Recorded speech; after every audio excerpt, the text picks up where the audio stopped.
नमस्कार। News NCR की series humans of Faridabad के 52nd एपिसोड में आप सभी का स्वागत है और मैं हूं एकता रमन। मेरे साथ जो डॉक्टर बैठे हैं, he does not need any introduction at all because his face itself is a brand in itself. And Dr. Bansal, first of all, I would like to welcome you. Thank you so much for joining us on this platform. हमारे पास बहुत सारे सवाल कई episode से doctor से related आ रहे थे, and then 1st July being the National Doctors Day, we thought of bringing all the doctors together in a series where people could actually hear from you, from the head of medical institutions, के virus क्या है, किस तरह से हमें affect कर रहा है। थर्ड वेव पे बहुत सारे सवाल हैं हमारे पास, और जब रोज़ सब तरह के सीनियर डॉक्टर्स एक ही बात पे एम्फेसाइज करते हैं तो शायद हमारी जनता ज़्यादा अच्छे से समझ पाएगी कि थर्ड वेव आ रही है या नहीं, कितनी डेंजरस है, और कोविड बिहेवियर हमें कब तक फॉलो करना पड़ेगा। So my first question to you doctor is that as the head of such a big medical institution, you know, this is a brand and this is one of the top hospitals of the city, और जो फरीदाबाद में हाल था, what was the challenge during the pandemic in running the hospital? एक तो ये बहुत ही बड़ा challenge था एक्चुअली पैंडेमिक में। आई थिंक इस बार का जो पैंडेमिक था हमने शायद अपनी लाइफ में कभी देखा नहीं जी। और particularly for in the month of April and May हमने हमारे पास तो 150 के करीब बेड्स हैं हॉस्पिटल में, और हमें बड़ा दुख होता था अगर कोई पेशेंट को ऑक्सीजन की जरूरत है और वो हम नहीं उसको बेड नहीं दे पा रहे, बेड नहीं है हॉस्पिटल में। तो इस क्राइसिस को हैंडल करने के लिए हमने दो चीज़ें की। एक तो हमने क्या किया कि सारे प्राइवेट रूम्स को डबल कर दिया, सिंगल रूम्स को डबल में कन्वर्ट कर दिया। हमने सब जगह बेड्स एक्स्ट्रा लगाए ताकि मैक्सिमम पेशेंट्स की जान बचाई जा सके। किसी को हमारे दरवाजे पर आके हॉस्पिटल के अगर कोई बिना ऑक्सीजन के मर जाए तो वो हमें बिल्कुल टॉलरेट नहीं होती वो चीज़। इसलिए हमने सभी अपने बेड्स को 190 बेड्स कर दिए 150 से, क्योंकि हमें रिफ्यूज करते हुए अच्छा नहीं लग रहा था। जिसको ऑक्सीजन की जरूरत है उस पेशेंट को आप रिफ्यूज करते हो और दूसरी जगह भेजते हो तो रास्ते में उसकी डेथ हो सकती है। बिल्कुल। तो इस लिए हमने अप्रैल और मई में अपने बेड्स की कैपेसिटी 190 कर दी, और उन 190 में से हमने 160 पेशेंट्स कोविड के ही प्रैक्टिकली रखे। 30 पेशेंट्स हमने नॉन कोविड रखे उन दिनों में। बाकी क्योंकि बहुत लोग जो थे ऑक्सीजन की कमी से डेथ हो रही थी तो हमने 160 बेड्स सिर्फ कोविड के लिए कर दिए थे, और पूरा मई जो है 160 के करीब पेशेंट रखे हैं जो मैक्सिमम हम रख सकते थे। फिर दूसरा चैलेंज आया ऑक्सीजन का, क्योंकि सभी पेशेंट्स को ऑक्सीजन की जरूरत थी। हॉस्पिटलाइज जो हो रहे थे कोविड के पेशेंट्स, उनकी लंग्स की वजह से, लंग इन्वॉल्वमेंट की वजह से उनको ऑक्सीजन की जरूरत पड़ रही थी। तो ऑक्सीजन की इतनी नॉर्मली हमारी ऑक्सीजन का जो टैंक है 1 टन का उसकी कैपेसिटी है 1000 लीटर की, वो हमारा एक दिन चलता था। तो जब ये पीक टाइम था इसमें 7 आवर्स में 6 आवर्स में खत्म होने लगा। तो हमें मिल नहीं पा रही थी पीछे से बैकअप ऑक्सीजन की। तो उसमें हमने एडमिनिस्ट्रेशन की मदद ली, डीसी साहब की मदद ली। एक और टैंक इमरजेंसी में लगवाया, दूसरा ऑक्सीजन प्लांट लगवाया ताकि ऑक्सीजन की कमी से किसी की डेथ ना हो। तो वो प्लस हमने बहुत सारे ऑक्सीजन कंसंट्रेटर खरीदे ताकि जहां पे ऑक्सीजन कंसंट्रेटर से काम चल सकता है, जिसकी 5 लीटर से कम रिक्वायरमेंट है, उसको हमने उस तरह से मैनेज किया। तो it was a very challenging month of April and May was really challenging for us. और सबसे एक और चैलेंज ये था कि हमारे स्टाफ को हम कोई छुट्टी नहीं दे पा रहे थे बिकॉज वर्कलोड इतना ज्यादा था। किसी को जरूरत होती थी तो भी उसको मनाया जाता था कि भाई आप रुको, आप अभी छुट्टी ना लो इस पीरियड में। तो हमने किसी, और अच्छी बात यह है कि किसी ने जबरदस्ती छुट्टी नहीं ली किसी ने बीमार, जो बहुत ज्यादा बीमार है सिर्फ उसने छुट्टी ली है। और हमारे कुछ डॉक्टर्स को भी कोविड हो गया क्योंकि they're looking after Covid patients, ये बहुत बड़ा चैलेंज था। ये बहुत बड़ा चैलेंज, काफी नर्सिंग स्टाफ को भी कोविड हुआ। लेकिन फर्स्ट वेव में जो हमें फेस करना पड़ा था कि हमारे स्टाफ वाले भी सीरियस हो गए थे। सेकेंड वेव में वैक्सीनेशन की वजह से स्टाफ को हुआ, डॉक्टर्स को हुआ, लेकिन इतना सीरियस नहीं हुआ, वो जल्दी रिकवर कर गए। तो मुझे ये और कहते हुए बड़ा अच्छा लग रहा है कि डॉक्टर्स ने बहुत ही कमिटमेंट के साथ, बहुत डेडिकेशन के साथ लोगों की सेवा की जी, ताकि पेशेंट उनके जो हैं सीरियस भी है, काफी पेशेंट सीरियस बचाए गए। राइट। बहुत मेहनत की स्टाफ ने। तो पहली बात तो ये कि सरकार का ये फैसला कि फ्रंट लाइनर्स को और मेडिकल स्टाफ जी। को वैक्सीनेट किया जाए was a blessing in disguise Yeah. because they were बिल्कुल। powerful enough to take care. नहीं तो ये हो नहीं पाता। नहीं तो नहीं हो पाता। तो ये सवाल मैं और किसी डॉक्टर से नहीं कर पाई, आपने जिक्र किया तो मेरे ध्यान में ही आता है कि आपने कहा कि आप कोविड पेशेंट्स ले रहे थे, तो नॉन कोविड केसेस भी आ रहे थे क्या उस दौरान? क्योंकि एक तरफ मतलब लोगों का ध्यान हट ही गया था, जो हार्ट पेशेंट्स रहे होंगे, कैंसर या जो भी, तो वो पेशेंट्स भी आ रहे थे जो इमरजेंसीज आ रही थी। फॉर एग्जांपल किसी को अगर हार्ट अटैक है तो वो उसको तो आना ही पड़ेगा हॉस्पिटल में, जाहिर है। तो कई कोविड के पेशेंट्स भी थे जिनको हार्ट अटैक हुआ। उन दिनों में क्या हुआ कि हार्ट अटैक वाले पेशेंट के साथ साथ उसको कोविड भी निकला आया, क्योंकि कोविड इतना ज्यादा हो रहा था जी कि पेशेंट्स को नॉन कोविड पेशेंट्स को कोविड हो रहा था। राइट। तो हार्ट अटैक से आ रहे हैं तो हमें हार्ट अटैक के लिए एंजियोप्लास्टी करनी पड़ती थी। तो हमने 10 से 15 पेशेंट मैंने ऐसी एंजियोप्लास्टी की हैं जो उनको कोविड भी था और हार्ट अटैक भी था। तो उनको हमने कोविड के प्रोटोकॉल्स में सिर्फ उनको मास्क लगाया और हमने अपनी पीपी किट और मास्क लगा के उनकी एंजियोप्लास्टी की जी। तो उस तरह कई तरह के चैलेंज थे कि एक तरफ से तो अपने आप को कोविड से प्रोटेक्ट भी करना है, स्टाफ को भी प्रोटेक्ट करना है, प्लस उस पेशेंट को भी बचाना है। तो नॉन कोविड प्रॉब्लम को हैंडल करना है पर साथ में उसको कोविड भी है। तो इस तरह के कई तरह के चैलेंज आए उन दिनों में। पर हमने नॉन कोविड पेशेंट्स को भी केयर देनी जरूरी होती है, सीरियस पेशेंट्स को, तो इसलिए वो थोड़े पेशेंट तो वो भी लेने पड़े, ट्रीट करने पड़े। राइट। तो कहने को तो डॉक्टर साहब सिर्फ 2, ऐसा लगता है बस 2 महीने 60 दिन की तो बात थी, और कुछ ह्यूमन मेमोरी ये भी एक बोन है कि हम बहुत जल्दी ना भूल जाते हैं, पर ये कर्ज तब बन जाता है जब हम भूल जाते हैं और फिर वापस से मार्केट्स में निकल आते हैं, खुले में निकल आते हैं। तो इसलिए हमारी ये कोशिश रहती है कि एक डॉक्टर हर तरह से अपने वो चैलेंजेस बताएं। ये तो जो अरेंजमेंट हो गया ऑक्सीजन या कुछ, तो चलिए ये तो प्रशासनिक या गवर्नमेंट की तरफ से जो सपोर्ट था, लेकिन डॉक्टर एज ह्यूमन बीइंग्स, हम ये सोचते हैं कि डॉक्टर भगवान है तो और उन्हें छुट्टी की भी ज़रूरत नहीं है, तो डॉक्टर्स को रोज़ इस चीज़ का एहसास दिलाना या खुद को पॉजिटिव करना, मेंटली इमोशनली बैलेंस करना, वो कितना बड़ा टास्क था या वो कितना बड़ा चैलेंज था? क्योंकि आप लोग हैं तो ह्यूमन बीइंग, थकते भी हैं। हम लोग हमें, पहली बात तो ये है, मैं चाहता हूँ कि लोग हमें एक प्रोफेशनल समझें, इंसान समझें, भगवान ना समझें जी। क्योंकि हम लोग जैसे वो इंसान है पेशेंट्स, वैसे ही हम भी इंसान हैं। और हमने सिर्फ ये है कि 20 साल की मेहनत करके पढ़ाई करी, 20 साल की पढ़ाई के बाद जो लर्निंग हुई डॉक्टर्स की, उसके बेसिस पे एक प्रोफेशनली अपने आप को तैयार किया ताकि लोगों को की बीमारियों से उनका ढंग से इलाज किया जा सके और उनको ठीक करके घर भेजा जा सके। तो लेकिन जब इस तरह का एक्सट्रीम वर्कलोड हो जाता है और जब लोगों की एक्सपेक्टेशंस ये हो जाती हैं कि हर पेशेंट हम बचाएं, हर पेशेंट को बचाना संभव ही नहीं होता। अगर ऐसा संभव होता तो 750 डॉक्टर्स की डेथ नहीं होती फर्स्ट वेव में और 650 डॉक्टर्स की डेथ नहीं होती सेकेंड वेव में। तो लोगों को हमारी लिमिटेशन का पता होना चाहिए कि कोविड की अब जिस पेशेंट को बहुत ही सीरियस बीमारी है, उस पेशेंट को आप पूरे एफर्ट्स करने के बाद, पूरे प्रोफेशनली भी हर तरह से मेहनत करने के बाद भी अगर आप पेशेंट को कई बारी नहीं बचा पाते हो, तो ये चीजें लोगों को रियलाइज करनी चाहिए। उनको ये नहीं सोचना चाहिए कि हमसे उनकी एक्सपेक्टेशन इतनी ज्यादा नहीं होनी चाहिए जी कि हम भगवान नहीं है कि वे एक साथ में 100 काम नहीं कर सकते।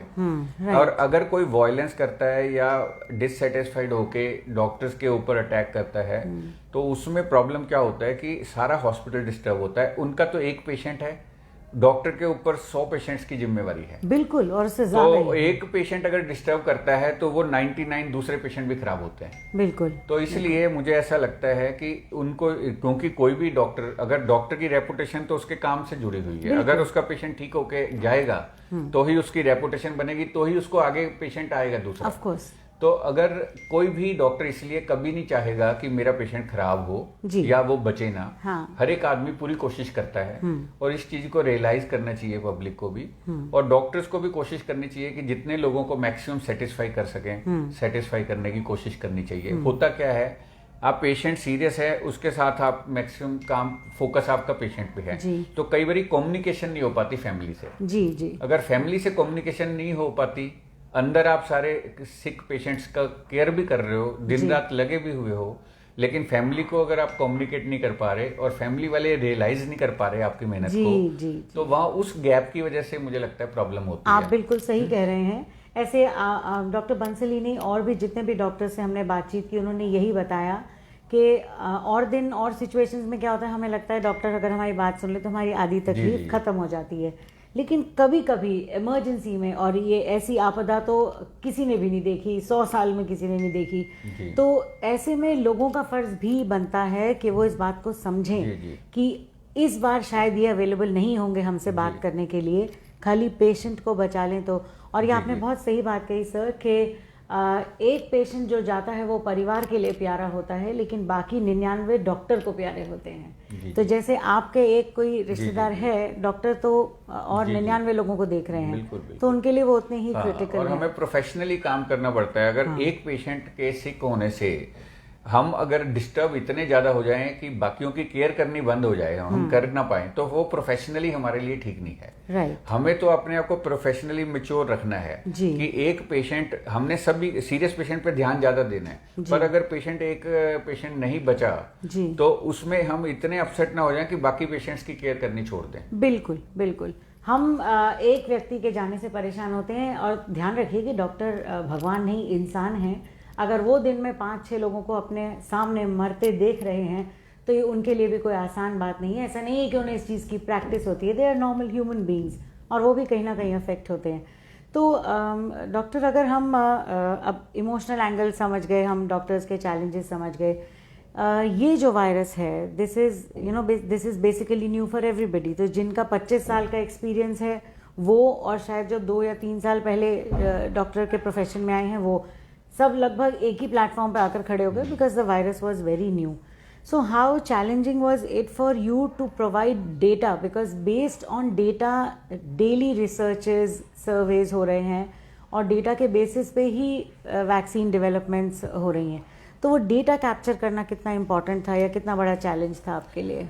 डेटा कैप्चर करना हमारे लिए, हमने टीम बना रखी है, तो डेटा कैप्चर करना हमारे लिए कोई चैलेंज नहीं था। वंडरफुल। क्योंकि डेटा तो हर पेशेंट जो पॉजिटिव आ रहा है उसका सिस्टम पे वो लोड हो रहा है, गवर्नमेंट को कम्युनिकेशन जा रही है, और कोई कोविड डेथ्स हो रही हैं तो भी वो रजिस्टर हो रही हैं कोविड के उस तरह से, और हर पेशेंट का जो स्टेटस है वो उसको अपलोड किया जाता है। तो गवर्नमेंट के पोर्टल पे सारी इन्फॉर्मेशन जा रही है, और उसके लिए हमने एक टीम बनाई हुई है जो ये काम कंटिन्यूसली किया, जिन्होंने कोविड के दौरान अप्रैल और मई में, हालांकि बहुत ज्यादा फ्लो था पेशेंट्स का, और पेशेंट सीरियस भी बहुत थे, और डेली बहुत पेशेंट आ रहे थे, तो इसलिए उस दौरान भी हमें कोई डेटा फीड करने में या डेटा कलेक्ट करने में कोई प्रॉब्लम नहीं आई। वंडरफुल।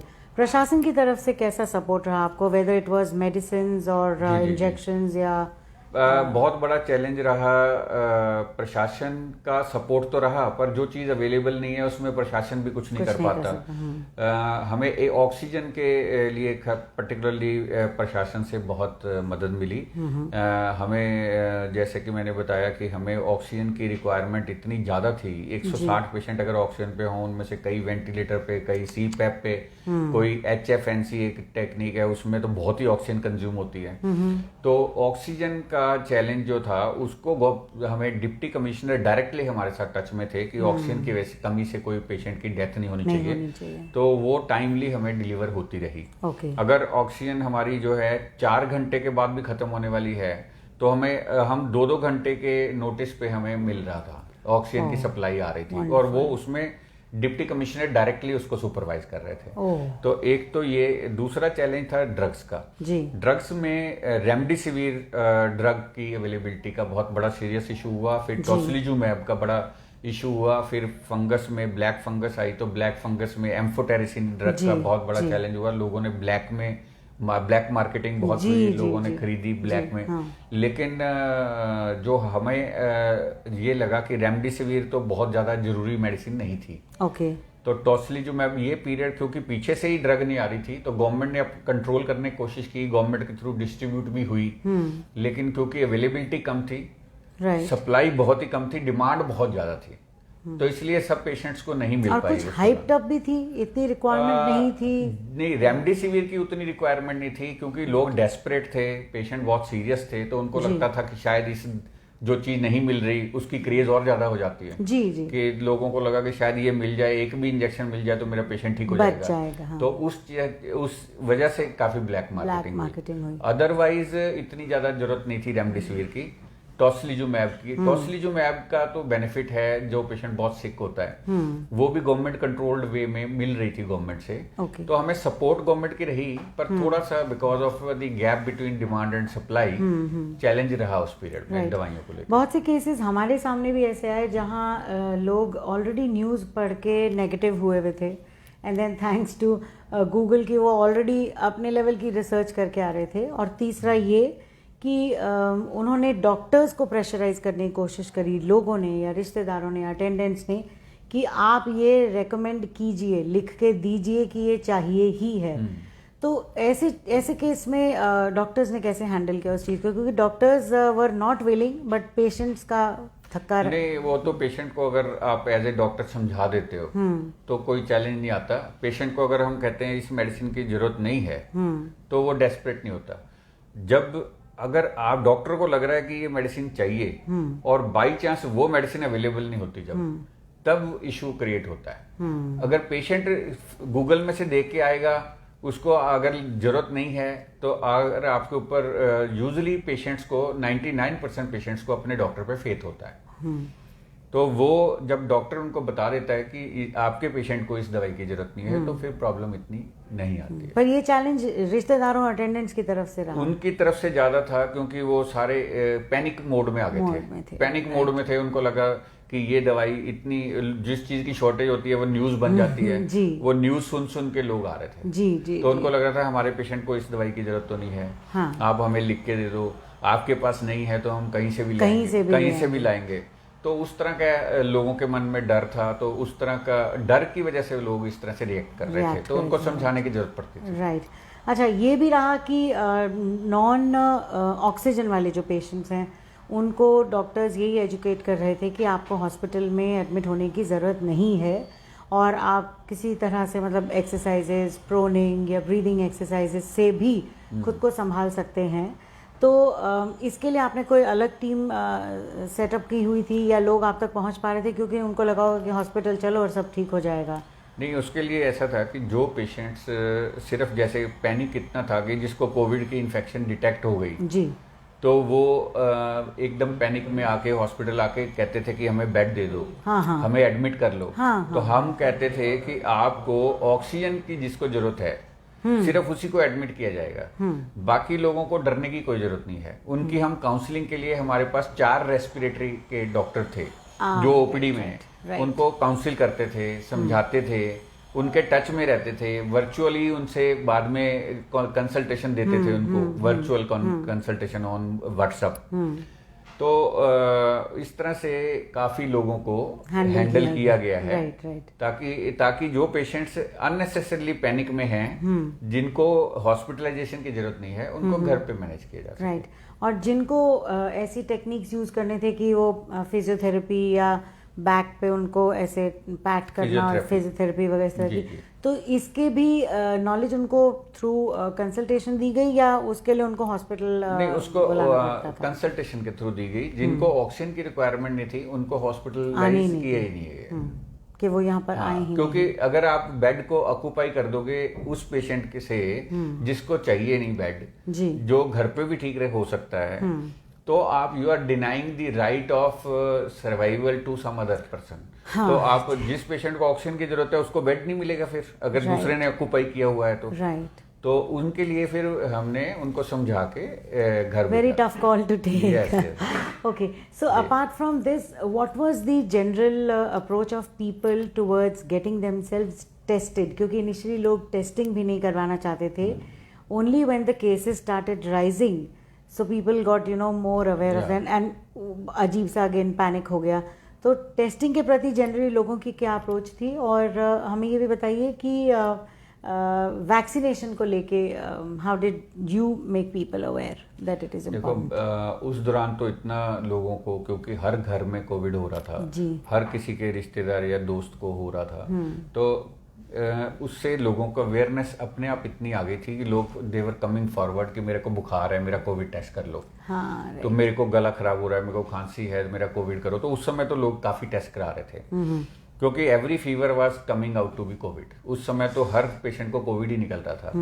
तो जो वैक्सीनेशन का, तो जब फीवर आ गया उस दौरान तो हम वैक्सीनेशन कर ही नहीं सकते। राइट। अब this is the right time. मेरी रिक्वेस्ट ये है सभी से कि जिनकी वैक्सीनेशन हो चुकी है ठीक है, जिनकी नहीं हुई है उनको जल्दी से जल्दी अपनी वैक्सीनेशन करा लेनी चाहिए, ताकि हम थर्ड वेव से बच सकें। राइट। क्योंकि सबसे इम्पोर्टेंट अगर कोई कारगर हथियार है हमारे पास है तो वैक्सीन सिर्फ वैक्सीन है ना। वैक्सीनेशन जब अभी क्या हो रहा है, लोग क्राउड्स दोबारा शुरू हो गए मार्केट में, बिल्कुल शुरू हो तो गए। वो मास्क भी नहीं लोग पहन रहे नहीं हैं, पहन रहे। तो इसलिए वैक्सीनेशन ही बचा सकती है ऐसी सिचुएशन राइट, राइट।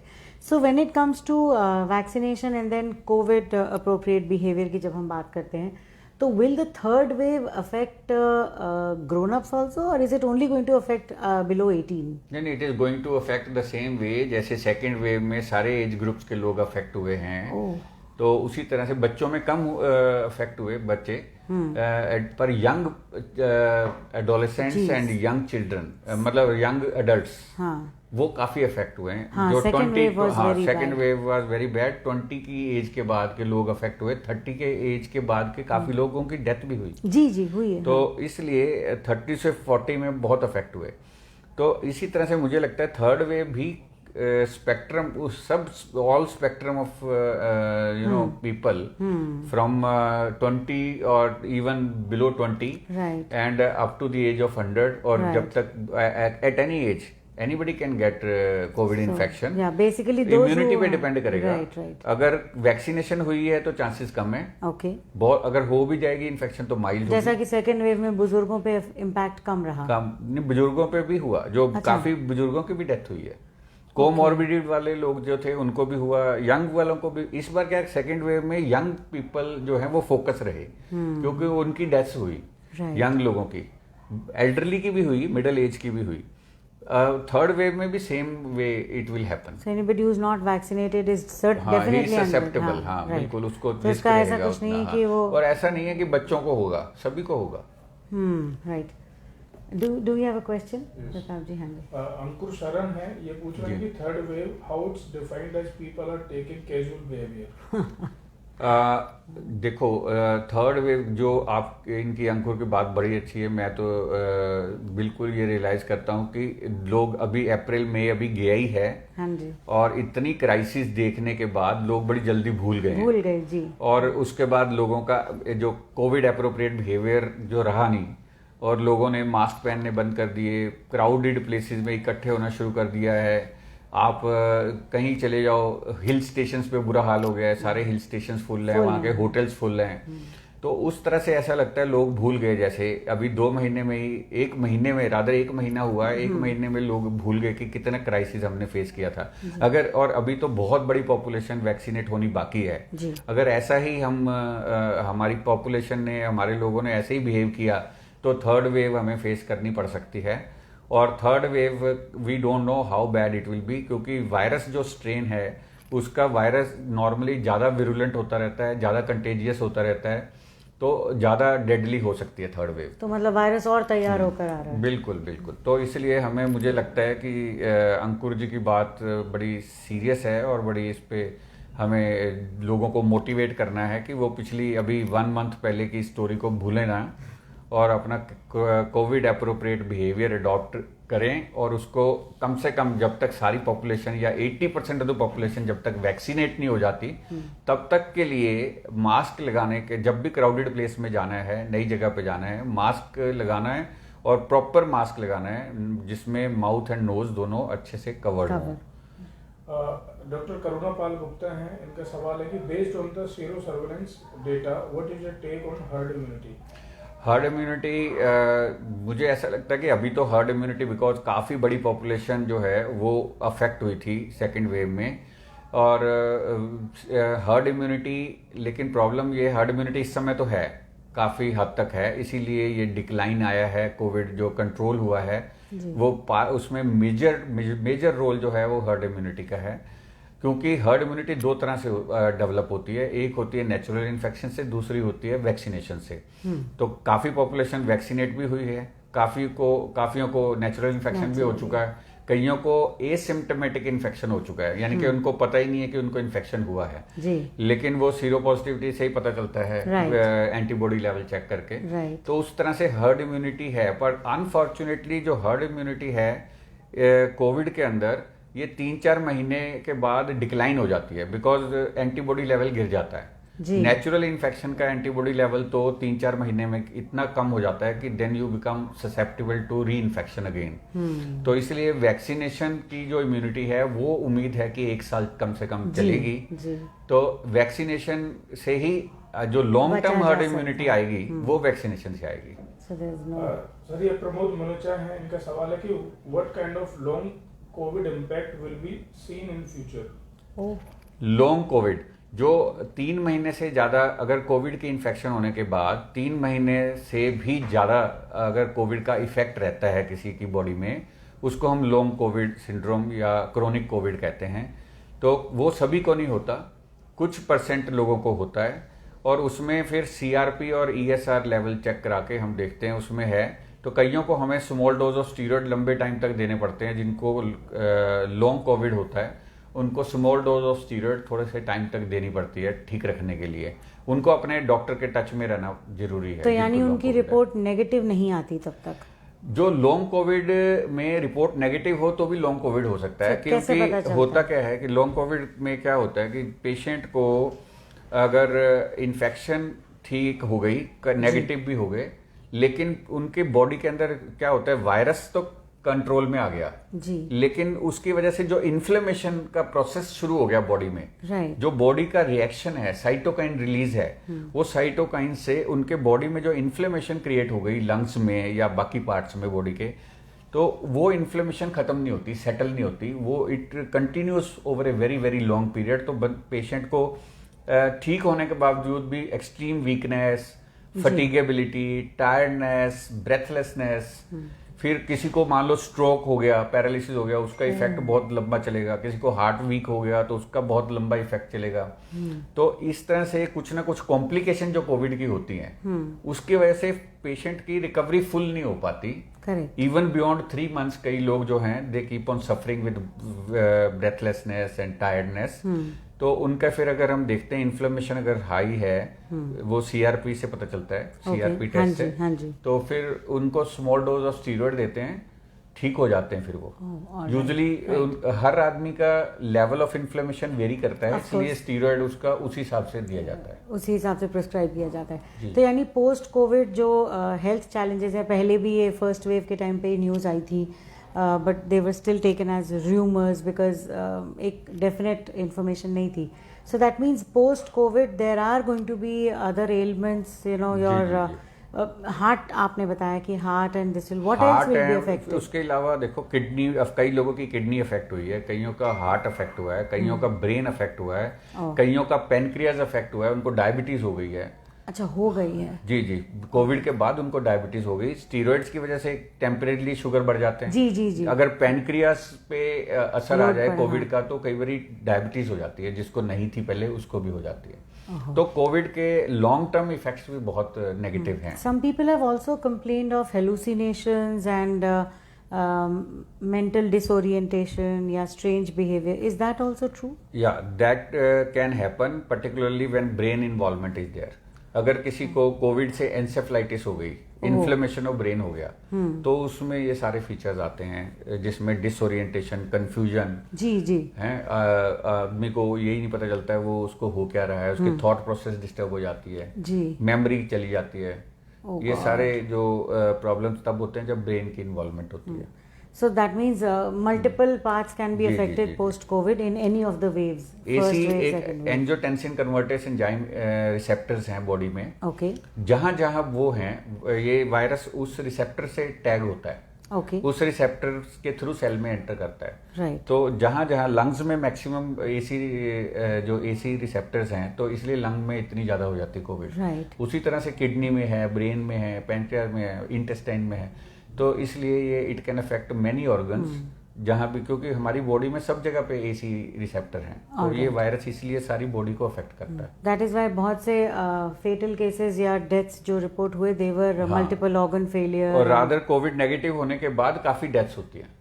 पहले कोविड पॉजिटिव होते हैं, बाद में कोविड नेगेटिव हो जाते हैं। नेगेटिव होने के बावजूद उनकी बॉडी में इन्फ्लेमेशन से प्रॉब्लम्स चलती रहती हैं, और कईयों की डेथ बाद में हो जाती है, क्लॉट बन गए, कईयों की लंग सर्कुलेशन में क्लॉट बन गए, ब्रेन में क्लॉट बन गए, वो इन्फ्लेमेटरी प्रोसेस की वजह से होते हैं। राइट। तो ये तो डॉक्टर साहब बहुत रिस्की हो गया, मतलब नेगेटिव होने के कितने टाइम बाद किसी को अपना सीआरपी टेस्ट करवाना चाहिए, वो जो प्रोटीन जब टेस्ट होता तक है? सीआरपी लगातार, जब तक 3 रीडिंग्स नॉर्मल ना आ जाएं, तब तक उसको कराना चाहिए।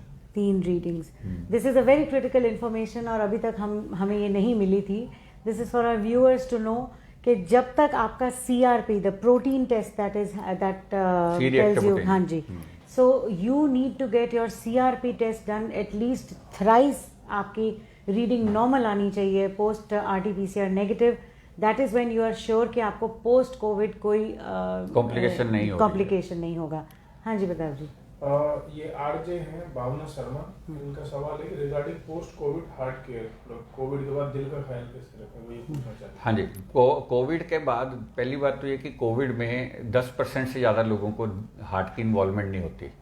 90% लोगों को हार्ट का इन्वॉल्वमेंट नहीं होता। जिनका इन्वॉल्वमेंट होता है उसको इको से पता चलता है। ओके, इको कार्डियोग्राफी में हार्ट की इन्वॉल्वमेंट कई तरह से हो सकती है। हार्ट की इन्वॉल्वमेंट एक है कि हार्ट का मसल वीक हो जाता है, जिसको कोविड स्ट्रेस हार्ट होता है, जिसको बोलते हैं स्ट्रेस से कोविड के स्ट्रेस से कार्डियोमायोपैथी हो जाती है, मसल वीक हो जाता है। राइट, तो स्ट्रेस इंड्यूस्ड कार्डियोमायोपैथी जो होती है कोविड में हो सकती है। दूसरा, कोविड में सडन डेथ हो सकती है, धड़कन बिगड़ जाए तो इलेक्ट्रिकल एबनॉर्मेलिटी हार्ट में आ सकती है। तीसरा, हार्ट की नसों में क्लॉट बन सकते हैं, जिससे हार्ट अटैक आ सकता है। तो जो हार्ट की, जिसका डी डाइमर हाई है, उसको ब्लड थिनर लेने पड़ते हैं जी। और जिसको कोविड हुआ उसको 1 महीने तक कम से कम इकोस्प्रिन लेनी चाहिए। अगर वो एस्प्रिन ले सकते हैं, एस्प्रिन 1 मंथ ले लें, जब तक सीआरपी नॉर्मल नहीं आ जाता, डी डाइमर नॉर्मल नहीं आता, तब तक उनको एस्प्रिन लेनी चाहिए। तो डॉक्टर साहब, डी डाइमर किसको करवाना चाहिए फिर? डी डाइमर जितने भी कोविड के पेशेंट हैं सभी को डी डाइमर कराना होता है। अगर डी डाइमर हाई है तो आपके अंदर क्लॉट बनना शुरू हो रहा है, तो आपको ब्लड थिनर लेने पड़ते हैं। वो डॉक्टर आपका प्रिस्क्राइब कर देता है। और जिसके अंदर क्लॉट बन चुके हैं या लंग में या हार्ट में या ब्रेन में, उनको तो फिर एटलीस्ट 3 मंथ्स तक ब्लड थिनर पे रहना पड़ता है। और जिनको कोई क्लॉट नहीं बना उनको सिंपल एस्प्रिन दे देते हैं। जिनको क्लॉट बन चुके हैं उनको बड़े डिफरेंट एंटीकोगुलेंट्स देने पड़ते हैं, जो जिनकी potential the blood does not coagulate. Alright, right. ये प्रमोद मनोचा जी हैं, ये कह रहे हैं कि how much time takes to recover from taste, smell and hearing loss decline. जी, ये वेरी करता है, पर्सन टू पर्सन वेरी करता है। कई लोग तो जो है 1 हफ्ते में उनका टेस्ट और स्मेल वापस आ जाता है, कईयों का 6-6 हफ्ते तक नहीं आता। और ऐसे भी पेशेंट हैं जिनका 3-3 महीने लग गए, जिनको रिकवर करने में, टेस्ट और स्मेल को रिकवर करने में 3 मंथ्स तक लग गए कईयों के। And hearing is affected? Hearing नहीं अफेक्ट होती ज्यादा, smell and taste affect, basically ज्यादातर टेस्ट एंड स्मेल अफेक्ट होता है। और इसकी रिकवरी वेरी करती है, कईयों की 1 हफ्ते में, कईयों की 3 महीने में रिकवरी होती है। करुणा जी का एक और सवाल है कि ये कह रहे हैं कि is single N95 mask sufficient to protect ourself? जी, अगर मास्क जो है, सिंगल मास्क N95 सफिशिएंट है। इवन वो तो N95 के बिना अगर 3 लेयर मास्क हो, सर्जिकल मास्क, वो भी सफिशिएंट है। उसमें बस एक इम्पॉर्टेंट कंडीशन ये है कि मास्क जो है it should be snugly fit, nose and mouth should be very clear, I mean they should be very well covered, plus leakage नहीं होनी चाहिए मास्क के आसपास से। अगर आप चश्मा पहनते हैं तो अगर आपके चश्मे पे फोग आ रही है तो इसका मतलब लीक कर रहा है मास्क, तो आपको वो नाक के ऊपर से दबाना पड़ता है उसको, ताकि वो प्रॉपरली फिट हो जाए। तो अगर लीक करेगा तो फिर वायरस का एक्सपोजर होने का रिस्क रहता है। ये विपुल शर्मा है, ये कह रहे हैं कि डॉक्टर साहब यदि कोई 2-3 महीने से ऑक्सीजन पर है तो उसकी रिकवरी के कितने चांसेस हैं? ये डिपेंड करता है उसका लंग कितना अफेक्ट हुआ है। अगर 2-3 महीने के बाद भी ऑक्सीजन रिक्वायरमेंट है तो उसका सीटी स्कैन में अगर लंग फाइब्रोसिस हो गया है, मान लो 80% से ज़्यादा लंग डैमेज हो गया और लंग टिश्यू रिप्लेस होके फाइब्रोसिस आ गया लंग में, तो उनको परमानेंट ऑक्सीजन पे भी की डिपेंडेंस भी हो सकती है। लेकिन जिनका लंग कम इन्वॉल्व है, 50% है या 60% इन्वॉल्व है, यूजुअली उनका with passage of time oxygen requirement कम होती चली जाती है और एक्सरसाइज कैपेसिटी धीरे धीरे रिकवर करती है। But the process is so slow, it may takes 3 months to 6 months and few patients they become totally dependent on the oxygen. जिनका 80% से ज़्यादा लंग फाइब्रोज हो जाता है, उनमें हमेशा उनको ऑक्सीजन पे रहना पड़ता है। ये परवेश मलिक जी का सवाल है, जिस किसी को कोलेस्ट्रॉल और बीपी हो उसको कोविड के टाइम क्या एहतियात रखनी चाहिए? उनको सबसे इम्पोर्टेंट उनके लिए यही है कि उनको कोमॉर्बिडिटी की वजह से उनको रिस्क ज़्यादा है अगर इन्फेक्शन हो जाए, तो सबसे इम्पोर्टेंट तो ये है कि उनकी वैक्सीनेशन अगर हो गई है तो ठीक है, नहीं हुई है तो सबसे पहले वो वैक्सीनेशन कराएं अपनी। जिनका ब्लड प्रेशर है, डायबिटीज़ है या हाई कोलेस्ट्रॉल है या हार्ट प्रॉब्लम है या किसी भी प्रकार की कोमॉर्बिडिटी बॉडी में है, तो उनकी वैक्सीनेशन सबसे ज़्यादा इम्पोर्टेंट है, number 1। Number 2, Covid appropriate behaviour उनके लिए असेंशियल है कि जब तक हर्ड इम्यूनिटी नहीं आ जाती, जब तक इन्फेक्शन के केसेस खत्म नहीं हो जाते समाज में, तब तक उनको जो है कोविड एप्रोप्रिएट बिहेवियर। पर अगर वो पॉजिटिव हो गए हैं तो? अगर वो कोविड पॉजिटिव हो ही चुके हैं फिर तो कोविड जब हो ही गया तो उसमें तो फिर आप ना तो वैक्सीनेशन उस पीरियड में ले सकते हैं, कम से कम 3 महीने आपको अवॉइड करना होता है वैक्सीनेशन, और फिर उस समय तो आपको दूसरों को ना हो आपसे वही कोशिश करें और अपना टाइम पे इलाज कराएं, डॉक्टर के टच में रहें। मिस्टर मनोचा का सवाल है, do Faridabad has ECMO bed available? ECMO bed Faridabad में इसको एक्मो बोलते हैं। तो एक्मो बेड फरीदाबाद में प्रैक्टिकली अगर किसी को, पहली बात तो कोविड के लिए एक्मो बेड की किसी फरीदाबाद के हॉस्पिटल में एक्मो पे रखने की ट्रेनिंग नहीं है। एक्मो के लिए खाली एक्मो का बेड या मशीन लेना सफिशिएंट नहीं है, उसकी टीम होनी चाहिए एक्मो को जो मैनेज करना जानती हो। मिनोचा जी जानते होंगे, आप जानते होंगे, लेकिन हमारे व्यूअर्स के लिए प्लीज बता दीजिए एक्मो बेड क्या होता है? एक्मो बेड ये होता है कि जो पेशेंट वेंटिलेटर से भी अगर ऑक्सीजन नहीं मेंटेन होती तो आर्टिफिशियल हार्ट लंग मशीन है जिसको एक्मो कहते हैं। इसका मतलब होता है एक्स्ट्रा कॉर्पोरियल, जो एक्स्ट्रा कॉर्पोरियल का मतलब बॉडी के बाहर जो मेम्ब्रेन ऑक्सीजनेटर, जो बाहर से जो लंग और हार्ट का काम करती है वो मशीन, जिसके लंग बिल्कुल खराब हो चुके हैं कोविड से, वेंटिलेटर भी उनको ऑक्सीजनेशन नहीं कर पा रहा है, तो लंग को बाईपास कर दिया जाता है। तो लंग एंड हार्ट को बाईपास करके एक्मो मशीन पे डाल दिया जाता है, तो वो एक किस्म से हार्ट और लंग का काम करती है और ब्लड उसके अंदर जाता है, पूरी ऑक्सीजन लेके वापस आता है। तो ये एक्मो बेड है का ये फरीदाबाद में ये सुविधा नहीं है? ये सब फरीदाबाद में सुविधा नहीं है। जिन्होंने लगाया भी है एक किसी ने, तो वो यूज नहीं किया उन्होंने कोविड पेशेंट में। ओके। मिस्टर मलिक का सवाल है कि लिख रहे हैं कि हम गर्व करते हैं कि हम उस शहर में रहते हैं जिसमें डॉक्टर बंसल जैसे एक निर्दित परमात्मा के स्वरूप डॉक्टर हैं। मिशन जागृति उनकी संस्था है।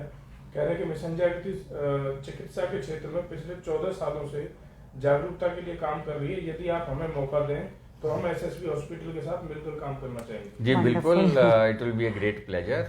तो अगर आप ऐसा कुछ करते हैं तो आप मुझे कभी भी मिल सकते हैं और हम मिलके काम करना चाहेंगे। Wonderful, right. So thank you so much to all our viewers for such wonderful questions. Doctor साहब, मैं आपसे ये जानना चाहूँगी कि जैसे आप एक के बाद एक टेस्ट बता रहे हैं और लोगों में हैं कॉम्प्लिकेशंस, लेकिन ये अवेयरनेस नहीं थी कि कौन सा टेस्ट कितनी बार कराएं। तो जैसे आपने बताया कि पोस्ट कोविड अगर कोई चैलेंजेस आ रहे हैं तो उन्हें सीआरपी करवा लेना चाहिए जब तक कि 3 सीआरपी की रीडिंग्स सही ना आए, नॉर्मल ना आए। ऐसे ही आपने कहा डी डाइमर कराना चाहिए, तो अब डी डाइमर उनको कराना चाहिए जिनको ब्रीदिंग में प्रॉब्लम हो रही है या क्या शिकायत रही हो? जब भी हम कोविड के बाद क्या होता है, ब्रीदिंग की प्रॉब्लम तो आने के रीजन एक तो लंग इन्वॉल्वमेंट है, दूसरा लंग के सर्कुलेशन में अगर क्लॉट बन जाए जी, तो जो डी डाइमर हम कराते हैं हर एक का, अच्छा, जिसको ऑक्सीजन की जरूरत पड़ी, जिसको लंग इन्वॉल्व हो गए, जिनको ब्रेथलेसनेस है, जिनको बुखार आ रहा है, जो सिम्टोमेटिक हैं, राइट, कोविड के वो पेशेंट, कोविड के 80% तो सिम्टम्स या तो होते ही नहीं है या माइल्ड सिम्टम्स होते हैं, उनको आप छोड़ दीजिए। जो 20% ज्यादा सिम्टोमेटिक लोग हैं, जिनको फीवर है, बॉडी एक है, ब्रेथलेसनेस है, टायर्डनेस है, इस तरह से जो सिम्टम्स वाले पेशेंट में सबको डी-डाइमर तो कराना। ऐसे तो होम क्वारंटाइन से जो ठीक हुए हैं वो भी बहुत से हैं जिन्हें ये दिक्कत आई, पर ऑक्सीजन की नौबत नहीं आई। हाँ, तो क्या उन सबको भी डी जो सिम्टोमेटिक हैं उनको कराना चाहिए सीआरपी और डी-डाइमर दोनों, Right. क्योंकि जो होम क्वारंटाइन में भी कराना चाहिए उनका, Okay. जो सिम्टोमेटिक हैं उनमें अगर वैल्यू डी-डाइमर की हाई है तो they are at risk of clot formation, जो डेडली क्लॉट फॉर्मेशन हो सकती है, उसके लिए ब्लड थिनर पे डालना जरूरी है। डी-डाइमर जिसका हाई है, जिसका सीआरपी हाई है, उनको स्टीरॉयड देना पड़ता है। तो चाहे होम को पर वो और टैबलेट से ही काम चल जाता है। तो उसके लिए अगर डी-डाइमर हाई भी आया है और तकलीफ ज्यादा नहीं है, Right. तो टैबलेट से काम चल जाता है। राइट, तो होम क्वारंटाइन वालों को भी कराना होता है। राइट। डॉक्टर साहब, जब आपने ये हॉस्पिटल सेटअप करा था, मैंने तब भी आपसे इंटरव्यू में बातचीत की थी और आपने कहा था कि, और ये वो बहुत बड़ा ब्रेक थ्रू था कि आपने कंसल्टेशन चार्जेस इतने ड्रास्टिकली रिड्यूस कर दिए थे by 50%, which is a very big, it was revolutionary in this industry. अब जब आप कह रहे हैं कि 3 सीआरपी और डी-डाइमर, इसका कमर्शियल इम्प्लीकेशन, फाइनेंशियल इम्प्लीकेशन क्या होता है पेशेंट पे? हाउ मच सीआरपी ज्यादा महंगा टेस्ट नहीं है जी। सीआरपी मेरे ख्याल है 300-400 रुपए का टेस्ट होगा मैक्सिमम, मुझे एग्जैक्टली याद नहीं है इसका। लेकिन सीआरपी टेस्ट से बड़ी यूजफुल इंफॉर्मेशन मिल जाती है कि आपकी बॉडी में कोविड का इम्पैक्ट खत्म हो गया कि नहीं हो गया। कोविड नेगेटिव होने से आप कोविड फ्री तो हो गए, वायरस फ्री हो गए, राइट, लेकिन वो असर तो नहीं छोड़ आपकी बॉडी के अंदर कोविड का इफेक्ट खत्म हुआ कि नहीं, वो सीआरपी से पता चलेगा। राइट, और मेरे ख्याल से जान बचाने के लिए ये कोई और बहुत सारी बड़ा डेथ्स तो कोविड नेगेटिव होने के बाद होती हैं। Right, and D dimer is that affordable for? हाँ, D dimer also is not a very expensive test. ये सिंपल 2 ब्लड टेस्ट हैं जो कॉस्टली भी नहीं है। राइट, 1000 रुपीज में प्रैक्टिकली हो जाते हैं। राइट। सो पोस्ट कोविड क्या एसएसबी मल्टी स्पेशलिटी हॉस्पिटल की तरफ से इस पर भी कोई रियायत दी गई या कोई ईज ऑफ पेमेंट है या कुछ है कि जहाँ लोग टेस्ट और डायग्नोस्टिक्स में कोविड में एक्चुअली प्रॉब्लम कॉस्ट की तब आती है जब पेशेंट को आईसीयू केयर की जरूरत पड़ती है। राइट, जब उसको वेंटिलेटर की या कंटिन्यूअसली आईसीयू में रहना पड़ता है, तब बिल उनके बहुत बढ़ जाते हैं, उनके टेस्ट बहुत कराने पड़ते हैं। जो लोग डी-डाइमर या सीआरपी जो पोस्ट कोविड पेशेंट्स हैं जो ओपीडी बेसिस पे ट्रीट हो रहे हैं, मैनेज हो रहे हैं, उसमें कॉस्ट का ज्यादा इन्वॉल्वमेंट नहीं है। फिर भी अगर किसी पेशेंट को अगर फाइनेंशियल प्रॉब्लम है और कोई रिक्वेस्ट करता है तो किसी की रिक्वेस्ट को हम मना नहीं करते हैं, हम ऑनर करने की कोशिश करते हैं और कंसेशन जो है उसकी जैसी स्थिति के हिसाब से उसको कंसेशन भी दिया जाता है, डिस्काउंट भी दिया। बहुत बेहतरीन, क्योंकि आपने एक बार कर दिया है तो अब आप सामाजिक हो गए, तो लोगों की आपसे एक्सपेक्टेशन बढ़ जाएगी और वो मतलब आपको छोड़ेंगे भी नहीं इस वजह से। प्रॉब्लम भी नहीं है। Wonderful, this is a very big assurance from doctor Bansal के ऐसा ज़रूरत ना पड़े, किसी को दिक्कत ना आए, लेकिन अगर कोई बहुत ही नीडी है प्लीज़ उसको बहुत जुडिशियसली यूज़ कीजिएगा, but he is kind enough to say that the hospital will consider this as a request. हाँ जी, सचिन मडोतिया सरपंच हैं गांव के, ये कह रहे हैं कि फरीदाबाद शहर की शान बंसल जी को प्रणाम। सर, आप अपने हॉस्पिटल के माध्यम से ग्रामीण क्षेत्रों में निःशुल्क स्वास्थ्य कैंप लगवाइए और कोरोना की तीसरी लहर से बचाव और तरीके और टीके के बारे में जानकारी दीजिए। जी जी, बहुत अच्छा पॉइंट है। आजकल कोविड की वजह से कैंप्स थोड़े कम लग रहे थे, पर अब क्योंकि कोविड कम हो गया, काफ़ी हद तक कंट्रोल में है इस समय, तो हम कैंप से लगाने की दोबारा शुरुआत करते हैं और आपका बड़ा अच्छा सुझाव है। गांव में भी हम कोशिश करेंगे कि जो है आसपास के जो गांव हैं हमारे डिस्ट्रिक्ट में, उनमें हम कैंप्स लगाएं, वैक्सीनेशन की अवेयरनेस बढ़ाएं। अब वैक्सीनेशन के लिए लोग बहुत कम आ रहे हैं, हॉस्पिटल में हमारे वैक्सीनेशन अवेलेबल है, उसके लिए हम रजिस्टर करते हैं, 10 लोगों को इकट्ठा बुला के हम वैक्सीनेट करते हैं, क्योंकि एक वायल में 10 डोजेज होती हैं, तो वो एक बार खोलते हैं तो अगर नहीं यूज होगी तो वेस्ट हो जाती है। इसलिए 10-10 लोगों के बैच बना के हम वैक्सीनेट कर रहे हैं और मैं चाहूँगा कि आप भी जितने भी लोग हमारे साथ जुड़े हुए हैं लोगों को मोटिवेट करें ताकि वो वैक्सीनेट कराएं अपने आप को, चाहे हमारे हॉस्पिटल एसएसबी हॉस्पिटल में कराएं चाहे कहीं और हॉस्पिटल में कराएं। वैक्सीनेशन इज मस्ट, और वैक्सीनेशन का के लिए तो मुझे लगता है जितनी बार हम जितना एम्फेसाइज करें उतना कम है। राइट मैं भी सचिन जी से ये कहना चाहूँगी कि डॉक्टर साहब तो अपना काम कर ही रहे हैं, लेकिन मुझे लगता है कि जब तक हेल्थ चेकअप कैंप्स और अवेयरनेस कैंप्स ओपनली नहीं हो सकते, भीड़ इकट्ठी नहीं की जा सकती, तब तक आप भी, क्योंकि आप सरपंच हैं, तो आप भी डॉक्टर साहब के इस वीडियो के माध्यम से भी लोगों को समझा सकते हैं कि कोविड अप्रोप्रिएट बिहेवियर और ये मास्क सैनिटाइजेशन कितना ज़रूरी है, वैक्सीनेशन कितना ज़रूरी है, और जैसे ही थोड़ा सा और माहौल खुलेगा तो कोई ना कोई हेल्थ चेकअप या अवेयरनेस कैंप हो सकता है। जी ये जाएंगे। पूनम धनखड़ सिंचनवार है ये, कह रही है कि पोस्ट कोविड लेडीज सर्वाइकल की प्रॉब्लम हो सकती है क्या? पोस्ट कोविड लेडीज को सर्वाइकल नहीं, पोस्ट कोविड देखो, कोविड के बाद किसी एक ही पेशेंट को कई बारी ना वीकनेस और टायर्डनेस की वजह से एक ही पोजीशन में अगर वो बैठे रहते हैं, ज़्यादा देर रेस्ट करते हैं, अगर नेक एक ही पोजीशन में रहेगी तो डेफिनेटली सर्वाइकल की प्रॉब्लम हो सकती है। लेकिन अगर आपकी नेक मूवमेंट होती रहे और आप अगर बेड रिडन नहीं है, चलते फिरते रहें, तो नहीं होती है कोई। बेसिकली वो कोविड की वजह से नहीं होती, वो आपको सेम पोस्चर में पड़े रहने, खड़े बैठे रहने से या एक ही पोजीशन में आप सिर को रखते हैं तब सर्वाइकल की प्रॉब्लम होती है। और एक सवाल आया कि ये कह रहे हैं कि how long this virus going to stay with humankind? ये बड़ा इंपॉर्टेंट सवाल है कि एक बार ये पहले ये वायरस जो था ये एनिमल किंगडम में था, बैट्स में था, तो अब ये जंप होके ये ह्यूमन रेस में आ गया, तो अब ह्यूमन रेजर्वायर बन गया इसका। तो क्यों, और ये रहेगा, ये आने वाले समय में, जैसे अब स्वाइन फ्लू है, जो स्वाइन फ्लू है वो भी आपका बेसिकली स्वाइन से जो आया जी, वो बाद में एनिमल किंगडम से ह्यूमन किंगडम में आ गया, तो वो अभी वो रहेगा हमेशा है। एनिमल किंगडम में खत्म हो गया, उसमें भी है, उसमें भी है, एनिमल किंगडम में भी है, पर ह्यूमंस में आ गया। तो एक बार ह्यूमन में आ जाता है तो ह्यूमन रेजर्वायर जो है परमानेंट है उसके लिए। इतनी बड़ी पॉपुलेशन है दुनिया में, तो किसी ना किसी आदमी के अंदर वो जिंदा रहता है वायरस, तो उसको इरेडिकेट करना, तो vaccination is the only way जिससे उसको इरेडिकेट किया जा सकता है। पर अनफॉर्चुनेटली इतना म्यूटेशन है इस वायरस के अंदर कि इसको हर वैक्सीन 100%, एक तो वैक्सीनेशन इफेक्टिव नहीं है, 100% इफेक्टिव कोई वैक्सीन नहीं है जी। तो इसलिए मुझे ऐसा लगता है कि ये वायरस जो है this is going to stay for a very very long time, for many many years to come. Right. एक सवाल है डॉक्टर साहब, when it comes to vaccines and people are trying to be very choosy and smart and they say that you know Covaxin is better and Covishield is not and then Sputnik लेंगे हम, तो so they are waiting.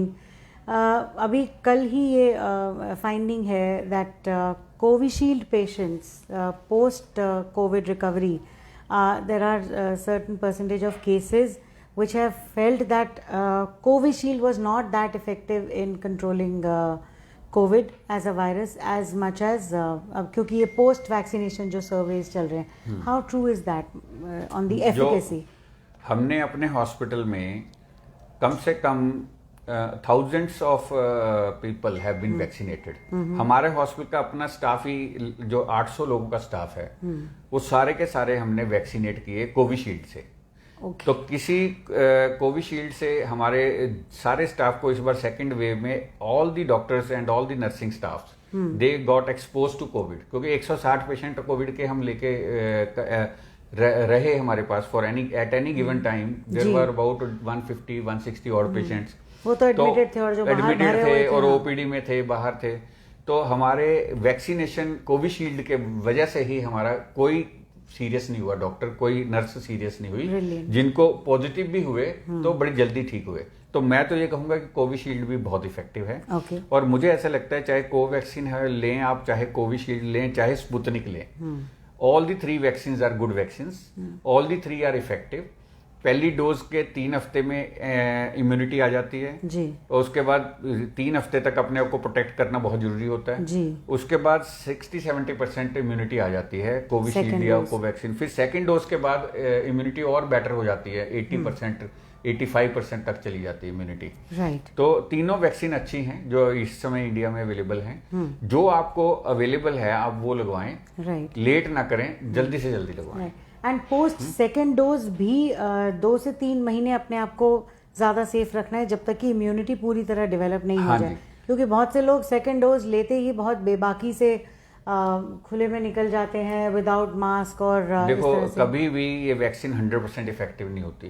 80% का मतलब ये हो गया कि 2 dose लगने के बाद भी 20% आपके चांसेस हैं इन्फेक्शन होने के, इसलिए उसको 80% एफिकेसी कहा जाता है। जी जी। तो 20% में तो आप आ ही सकते हैं, तो इसलिए कोविड अप्रोप्रिएट बिहेवियर तो आप छोड़ ही नहीं सकते। राइट। और जब तक हर्ड इम्यूनिटी नहीं आती आप इन्फेक्शन दे भी सकते हैं और ले भी सकते हैं। बिल्कुल। तो इसलिए आपको कोविड अप्रोप्रिएट बिहेवियर यानी कि mask, social distancing, hand washing वो सब करना ही करना है। तो जो जब 80% 90% पॉपुलेशन ठीक हो जाएगी, वैक्सीनेट हो गई, हर्ड इम्यूनिटी आ गई, उसके बाद आप मास्क हटा सकते हैं। राइट। अभी तो जब तक आप मतलब 4 जने बैठे हैं तो मास्क पहनना जरूरी है। सबसे इंपॉर्टेंट बात यह है कि खाना इकट्ठे बैठ के ना खाएं। ज्यादातर लोग क्या करते हैं, ग्रुप्स में बैठ के खाना खाते हैं जी। तो उस समय ट्रांसमिशन होना बहुत, आपने पूरा दिन मास्क लगाया लेकिन खाने के टाइम पे अगर आप 10 लोगों के साथ खाना खा रहे हो, एक को भी इन्फेक्शन है तो सभी का उस समय मास्क हटा हुआ है तो ट्रांसमिट हो जाता है infection. Right. This is why the government also is saying कि प्लीज गैदरिंग्स और ये सब अवॉइड कीजिए। Right. This gives us almost all the information related to COVID. COVID अभी जाने वाला नहीं है, तो ये नहीं सोचिए कि कितने साल तक रहने वाला है। This could become our behavior and this should become our behavior. But one final appeal as the head of a medical institute कि आप लोगों से क्या सपोर्ट और किस तरह के एक्सपेक्टेशन रखते हैं, and also keeping in mind violence against doctors. चाहे डॉक्टर को भगवान ना माने, इंसान माने, लेकिन हॉस्पिटल को और नर्सिंग होम को एक मंदिर जरूर मान लें जी। क्योंकि ये वो जगह हैं, हॉस्पिटल और नर्सिंग होम्स, जहाँ पे आपके पेशेंट्स को और को आप लेके आते हो, इसलिए लेके आते हो कि भी वो ठीक होके जाए।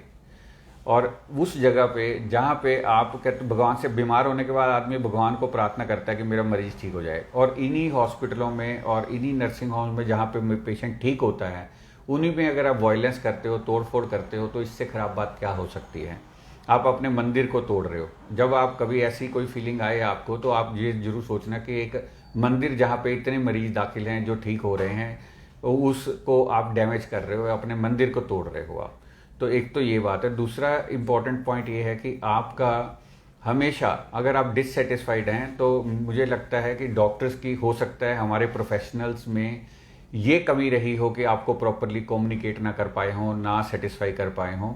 वो हम लोग भी, मेरी डॉक्टर्स को भी ये अपील रहती है हमेशा कि आप अपने पेशेंट को सेटिस्फाई करके भेजो, उनको उनकी तसल्ली कराओ, उनकी बीमारी पे पूरा ध्यान दो, उनको ठीक करने की पूरी कोशिश करो, आपकी तरफ से कोई कमी ना रहे। अगर हम लोग अच्छा करेंगे तो मुझे लगता है कि वायलेंस के चांसेस वैसे भी कम हो जाएंगे। और लोगों को से भी मैं अपील करूंगा कि वो अपने इमोशंस को कंट्रोल में रखें। उनके लव्ड वंस को, वो जानता हूं मैं, बॉन्ड बड़ा स्ट्रांग होता है, प्यार बहुत होता है, पर वो डॉक्टर की एक लिमिटेशन को भी समझें, हॉस्पिटल की लिमिटेशन को भी समझें कि इतना वर्कलोड होता है पेशेंट्स का डॉक्टर्स के ऊपर, और इतने पेशेंट ठीक करने होते हैं। हो सकता है ह्यूमन बींग्स हैं, हो सकता है कोई कमी रह जाए, तो उसमें आपको उसको भगवान की मर्जी भी मानना चाहिए। अगर कोई कमी है तो आप पॉइंट आउट कर सकते हैं, प्यार से पॉइंट आउट कर सकते हैं, लीगल वे में पॉइंट आउट कर सकते हैं, बजाय कि आप उसके लिए वायलेंट हो जाएं। राइट। एक सवाल डॉक्टर साहब जाते जाते, एक क्वेश्चन है अगेन डॉक्टर करुणा गुप्ता का। Do repeated mutations lead to self limiting virulence of the virus? She is a doctor, बहुत टेक्निकल क्वेश्चन। नहीं, this is very very important. See the mutations can go either way. सारी mutations खराब नहीं होती। कुछ mutations जो हैं वो वायरस की जो विरुलेंस है और उसकी जो कंटेजियसनेस है, जो ट्रांसमिशन की कैपेबिलिटी है, उसको बढ़ाते भी हैं, फैलने की कैपेसिटी। जितनी फास्ट जो ट्रांसमिट हो सकता है, जितना फास्ट वो मल्टीप्लाई कर सकता है, जितनी मल्टीप्लिकेशंस होती हैं वायरस की, तो वो वायरस, उनमें से कई वेरिएंट्स और कई म्यूटेशंस तो डेंजरस ट्रेंड पे चली जाती हैं, जी, कुछ जो होती हैं माइल्डर फॉर्म में चली जाती हैं। राइट, तो दोनों तरह की म्यूटेशंस होती हैं। राइट। माइल्डर हो तो बेहतर है। माइल्डर हो तो बेटर है डेफिनेटली। हाँ जी। तो पर जो म्यूटेशंस जो हैं हमेशा खराब नहीं होती। मेरा कहने का मतलब ये है, डॉक्टर साहब तो समझते ही हाँ हैं जी। कि mutations are not always bad, mutations can happen for the good also. तो वी होप कि जो आगे म्यूटेशंस आए कोविड की, जी, वो इस तरह की हो, जैसे आप कह रहे हो माइल्ड होता जाए वायरस, हाँ जी, कम विरुलेंट होता जाए, कम ट्रांसमिसिबल हो जाए। राइट। तो उस तरह की अगर म्यूटेशंस आएंगी तो थर्ड वेव में हम सभी को हैंडल करना थर्ड वेव बहुत आसान हो होगा। जाएगा। जी, जी। Well, so much for today, so much information, बहुत सारा डाउनलोड और बहुत सी टेक्निकल चीज़ों को बहुत आसानी से डॉक्टर बंसल ने समझाया। आई thank you so much for your time sir, because under this pressure getting time from doctors is a very very difficult thing. जहाँ पेड कंसल्टेंसी नहीं हो पा रही है, हमें और आप सबको डॉक्टर साहब से बिना पैसा खर्च किए इतनी अहम जानकारी मिली, उसके लिए आपका बहुत बहुत धन्यवाद सर। कल हम फिर हाजिर होंगे एक ऐसे ही डॉक्टर को लेके आपके सामने, तब तक के लिए नमस्कार।